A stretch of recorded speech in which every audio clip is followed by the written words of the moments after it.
میرے نبی نے کہا کاش میری ماں زندہ ہوتی تو تم دیکھتے میں اس کی کیسی خدمت کرتا ہوں، چونکہ ماں کو دیکھا ہے ابا کو دیکھا نہیں۔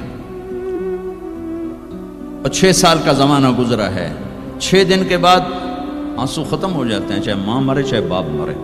ہفتے بعد کبھی کبھی رونا آتا ہے، 2 ہفتے بعد رونا بھی چاہو تو رونا ختم ہو جاتا ہے۔ 6 برس کی عمر میں ابوا کے جنگل کالے پہاڑوں میں میرے نبی کی ماں کو اللہ نے اٹھایا، اور 57 سال کے بعد میرے نبی حج کے لیے نکلے مدینہ سے۔ 12,000 کا قافلہ چلتے چلتے چلتے ابوا میں کچھ 70,000 ہو چکا ہے، اور آپ اپنی اونٹنی پہ سفر پر ہیں، راستے پر ہیں۔ آگے ابوا کا چھوٹا سا گاؤں ہے جہاں سارے قافلے نے ٹھہرنا ہے۔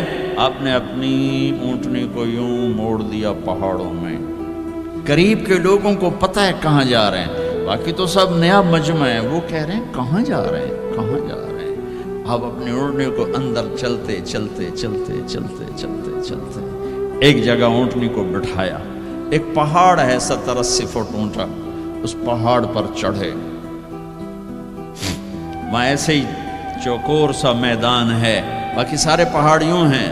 سن 2000 میں بھی اماں آمنہ کی قبر کی زیارت پہ گیا تھا، جو میں وہاں میں تمہیں کیا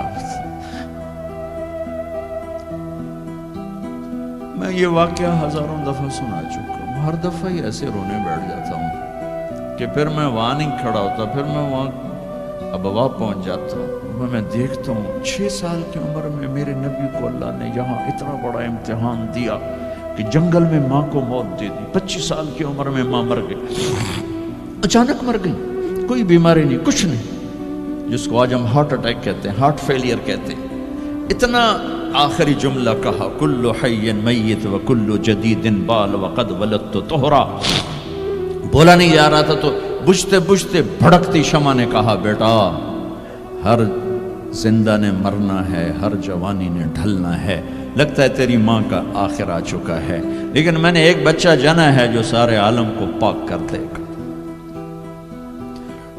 اور شمع خاموش ہو گئی۔ کس طرح انہیں دفن کیا، میں وہاں کھڑا یہی سوچتا رہا کہ یہاں قبر بنائی کیسے ہوگی۔ تو پتھر ہیں، کوئی لوگ گزرے ہوں گے یا پتھر جوڑ کے۔ جب ایمن نوکرانی ساتھ ہیں، وہ ان کو لے کر نیچے اتری، اونٹنی کے قریب پہنچی تو آپ نے ہاتھ چھڑایا اور پھر بھاگے، پہاڑی پہ چڑھ گئے۔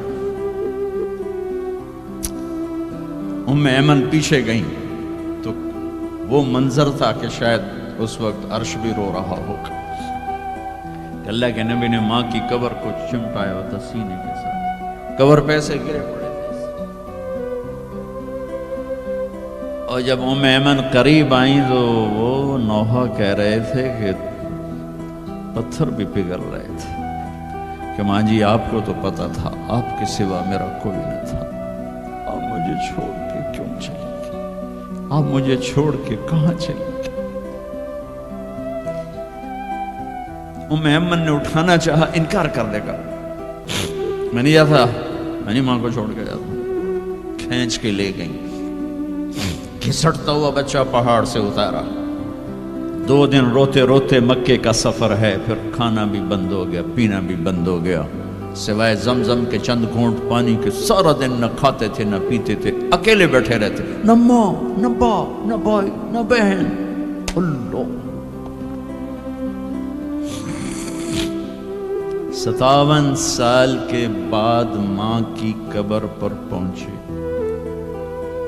اور قبر کے سرہانے آ کر بیٹھے، گوڈے اوپر اٹھائے اور ہاتھ یہاں رکھے اور سر گوڈوں میں دے دیا، جیسے چھوٹے بچے رونے کی پوزیشن بناتے ہیں۔ یہ چھوٹی جگہ میں دکھا نہیں سکتا، اور پھر جو رونا شروع کیا، اتنا روئے کہ ساری داڑھی سارا سینہ آنسوں سے بھر گیا، جیسے کوئی معصوم بچہ، جیسے 6 سال کا محمد رو رہا صلی اللہ علیہ وسلم۔ اتنا روئے کہ وجود ہل گیا، اور پھر فرمایا کہ میں آگے نہیں جاؤں گا، میں رات یہیں رہوں گا۔ تم کیا جانو رشتے کیا ہوتے ہیں، تمہیں صرف پاؤنڈ گننے آتے ہیں۔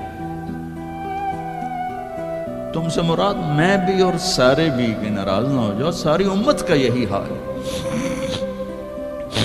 رات وہاں گزاری، ہائے کیا کہہ رہے ہیں، کاش میری ماں کبھی ہوتی، میں ایسی خدمت کرتا کہ بریڈ فورڈ والے بھی یاد کرتے ہیں، میں ایسی خدمت کرتا کہ میں عشاء کی نماز کے مصلی پر کھڑا ہوتا اور سورۃ فاتحہ پڑھ رہا ہوتا، اور پھر ادھر سے میری ماں کہتی محمد، تو میں نماز توڑ کے کہتا لبیک اماں جی، ماں جی حاضر ہوں۔ میرے نبی